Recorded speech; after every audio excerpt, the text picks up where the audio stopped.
Hey, it's me, Vicky Marie, and I just thought somebody sent me this news article, and I just wanted to make a video about it because it's very strange how the mainstream media is still over a year from the Nicola Bulley case, still over a year later, attacking social media and actually, pinpointing one person in particular. It's like a witch hunt almost. Why is this? Because anyway, somebody sent me this article from the Mirror, from the Daily Mirror. Thank you, the person that sent me a link to this article. And when I read it, I just thought, is this really news for the mainstream media? These wars going on, British politics is in chaos. There's so many horrible things going on, or so many things that need to be reported on. Is this really worth a story in the mainstream media? What is the obsession that the mainstream media have with social media? They're so threatened by it. And anyway, let's have a look at the article, and I think you'll see what I mean. And I don't have any sort of what's the word, this particular social media person who they call a TikTok Ghoul, which they've got this obsession with TikTok. And people say that they're trying to get rid of TikTok because it's owned by China or whatever. It's always, they're making more of the fact that it's TikTok.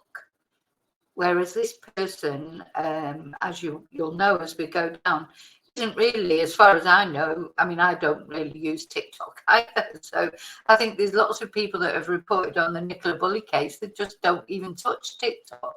So what's this obsession with TikTok? Anyway, so this is an article by Saskia Rowlands on the 24th of February, so yesterday. So this was thought newsworthy enough. Are they so desperate for news? There is lots of news, isn't there? But are they so desperate for news that suits their agenda? Poor Nicola, they're looking at her picture. And then they're using Nicola Bulley's name to click for clicks or for people to read, etc. And that's exactly the thing that they accuse other people of doing. Anyway, this is what they've got to say. Exclusive. So this is an exclusive. I doubt very much that they've actually interviewed this person. Nicola Bulley, TikTok Ghoul, who filmed the body video, is still raking in cash on social media. Dear me. Anyway, and then they actually name him. Curtis Arnold was detained and forced to delete his account after posting grim footage, but he's continued to be able to post and could be earning large sums. It's just so, so they make it sound there that he's continuing to make large sums from, whatever he had to say about Nicola Bulley, which I don't believe is true. I mean, I think some of his Nicola Bulley videos are back up, but he doesn't make any videos on Nicola Bulley anymore. So, it's very misleading, isn't it? They're so misleading, the mainstream media at times, and they're supposed to. I mean, I don't know what comeback somebody can give on this, what Curtis maybe can complain about it or not. I don't know. Anyway, the TikTok Ghoul, that's their favourite expression, arrested for filming the body of Nicola Bulley being pulled from a river, is still raking in cash on social media. Web pest. Curtis Arnold was detained. I mean, the thing is, they say web pest, but Curtis makes his videos, and if people want to watch them, they watch them, or they don't. So that's a choice that people have. They're not obliged to watch his videos. And, you know, he's doing like this auditing sort of channel now. And people like, you know, it's popular with a lot of people. So, you know, he's not breaking any laws. So really, I'm really finding this article strange, you know, why they would even actually do an article on it. Because surely, if anything, it's attracting attention to Curtis's channel. You'll probably get a lot more viewers from it. So what is the purpose of this? Anyway, he was forced to delete his account after posting grim footage of officers probing the disappearance of the tragic mum of two. He also shared lies alleging Nicola's partner Paul Ansell was involved in her disappearance. I don't know about that, so I haven't actually watched all these videos. I like Curtis's videos of the, you know, he's very good at videos of the scene, of the river, of the, you know, the walk, etc. I found those very, you know, he makes very good videos in that sense. I don't know about the rest of it. Anyway, despite his sickening posts, social media bosses have failed to stop him.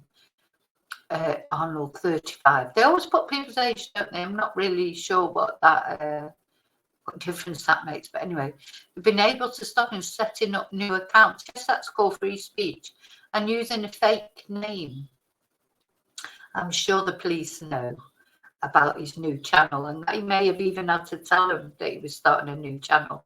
If this person knows about his new channel, it's not a new channel, or the fact that he changed his name and he had to change what he was doing, I'm sure the police are aware of it. So this is the crux of it. He's been allowed to rack up over 74,000 followers across TikTok, Facebook, and YouTube. That is the issue.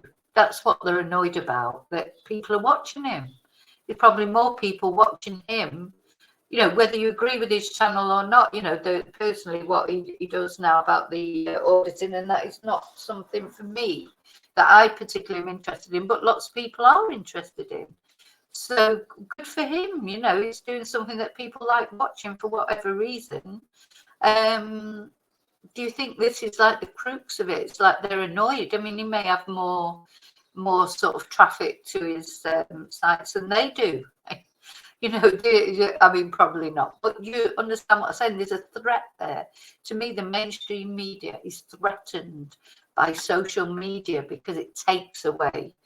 There's so many people say to even me, and I don't do the sort of videos that Curtis does.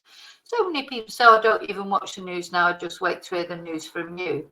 You know, so many people say that. People don't trust the mainstream media, and that's something they've got to address. And it's their own fault, because they've just there's no value in the mainstream media a lot of the time. I mean,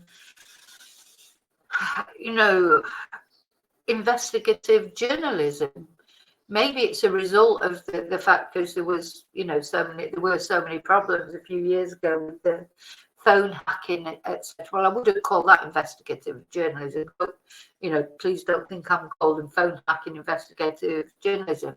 But I think after all that and the Leveson inquiry, maybe it's gone too much the other way, where they're too scared of saying anything. So, you know, sometimes you just think they're so insipid, so it's so sort of beige, the way they investigate things. There's no real accountability held to MPs. They don't really ask them tough questions. And is that why? Is that why now they're so annoyed with social media? Because at the moment, I mean, who knows when that might change. At the moment on social media, we do have more freedom to sort of speak our mind, at least. So his clips filmed with a body cam show him harassing security at migrant hotels and car dealerships before being carted off by police. Well, the thing is, you know, the clue there is in the end of that, being carted off by police. But if what Curtis was doing was illegal, they would stop him doing it, I'm sure. So, you know, it obviously isn't. There he is on the beach somewhere. So it's unclear how much he earns from the nuisance stunts. Well, you can go on Social Blade, and you can see how much, an estimate anyway, of how much any YouTuber is earning. So, you know, if you really wanted to know, whatever your name is, Saskia, you go on Social Blade and have a look, and it will give you an idea of what Curtis is earning. So, but users with similar follower numbers have been known to pocket hundreds of pounds per post. Arnold, a hairdresser, was one of several influencers who flocked to St. Michael's on Wire, Lancs, when Nicola vanished while walking her dog on January the 27th last year. Yes, along with all the mainstream media as well, who flocked to St. Michael's. It wasn't only oh look, and they're taking the opportunity. They're taking the opportunity to play the video again. No sound.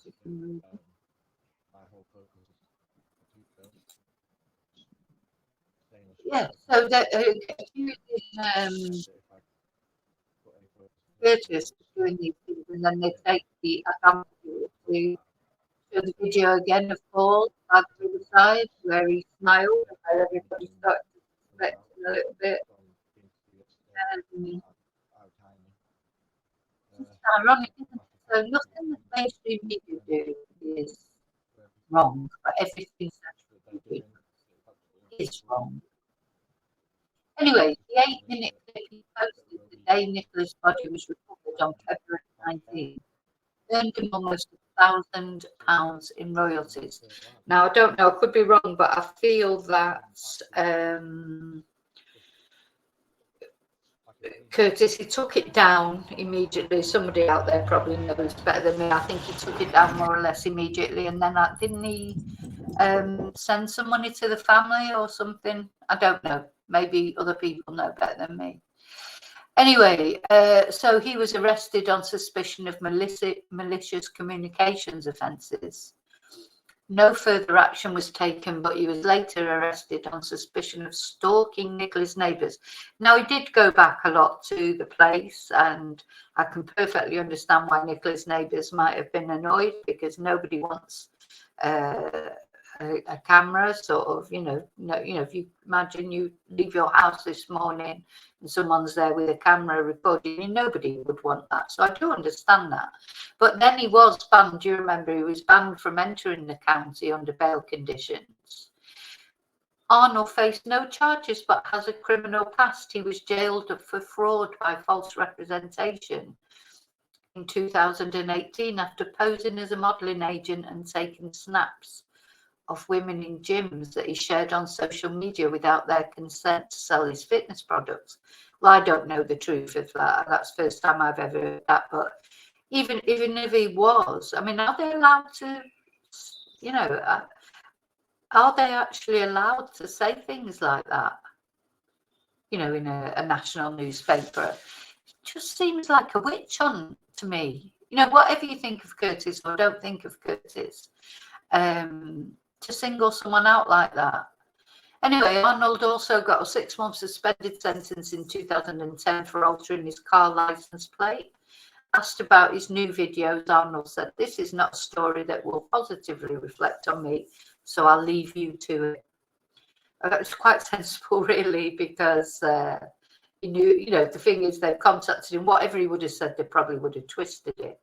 Social media firms were slammed for failing to tackle conspiracy theories about Nicola's case. A coroner ruled that the mortgage advisor, 45, accidentally drowned when she fell into the River Wye. So, yes, it's all right putting just a sentence like that, but for anyone who knows all the backdrop and all the ins and outs, we know it's not as simple as that. TikTok declined to comment, but the account has been banned since we went to it with our story. Facebook and YouTube were approached for comment. It is like a witch hunt, this, isn't it? They're trying to get him off these, off Facebook, off YouTube, because he's a threat. People, not not only Curtis, but anyone like Curtis who becomes really, it's how, if you become really successful, I mean, I'm sure they're not interested in my little channel, but when you get successful, if he's got 75,000 followers in total, they don't like it, do they? They just do not like it. Anyway, so I'd be interested to hear what you think, because I know there's a lot of you out there that have enjoyed Curtis's videos. And there's probably a lot of you out there that maybe don't like it. You know, that's how it is. And, you know, with me, there'll be people out there who like my videos, people out there who can't stand me. I know that because they're always telling me so. But, you know, what do you think about this? To me, it's not about whether I like Curtis or not, or it's just about the wider picture of a newspaper like the Daily Mirror actually focusing in on this. You know, with all the other news that's going on, why is this news? Why is it news? Anyway, food for thought. I hope you're all well. If you not, thank you everyone who's subscribed. If you're not subscribed, please think about subscribing to my channel. It's completely free. Remember to put your fingerprint on the like button. This is my new. This was one of my members that came up with this line. I like that. Put your finger on the like button if you don't mind, or put your fingerprint on the unlike button. Whatever, you know, you do what you feel, whatever suits you. And I want to say special thanks to my members, everyone who participates in my channel in any way, shape or form. Thank you for all the emails. Thank you for people that buy me coffees or send supers or just participate in any way, shape or form on my channel. Thank you so much. It really means the world to me. So thank you. And then I'll see you again. Sorry, I'll see you really soon in the next video. And until then, may your God go with you. Bye.